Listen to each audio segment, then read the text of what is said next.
ચાલો વિદ્યાર્થી મિત્રો, હવે આપણે પ્રકરણ 2 નું સ્વાધ્યાય જોઈએ. તો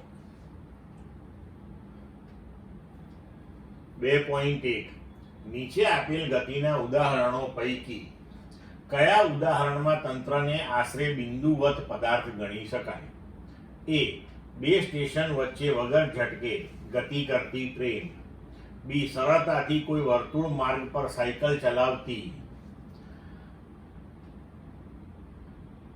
વ્યક્તિના માથા પર બેઠેલ કોઈ વાંદરો. સી. જમીન પર અથડાઈને તીવ્ર વળાંક લેતો સ્પિન થતો ક્રિકેટનો દડો. ડી. ટેબલની કિનારી પરથી ખસીને પડતું બીકર. તો હવે અહીંયા આગળ આપણે સરખામણી કરવી પડશે. ધારો કે અહીંયા લખ્યું છે કે બે સ્ટેશન વચ્ચે વગર ઝટકે ગતિ કરતી ટ્રેન. તો આ ટ્રેનને તમે બિંદુવત પદાર્થ ગણી શકો કે નહીં? તો બે સ્ટેશનની વચ્ચે ગતિ કરતી ટ્રેન લેવાની છે.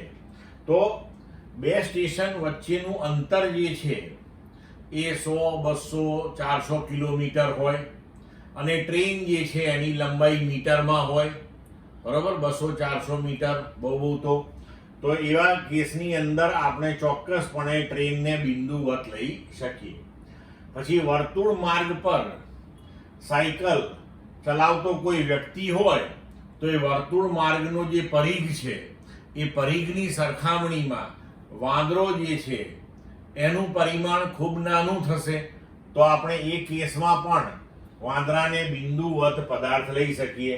તો એ અને બી માં આપણે બિંદુવત પદાર્થ ગણી શકીશું. બરોબર.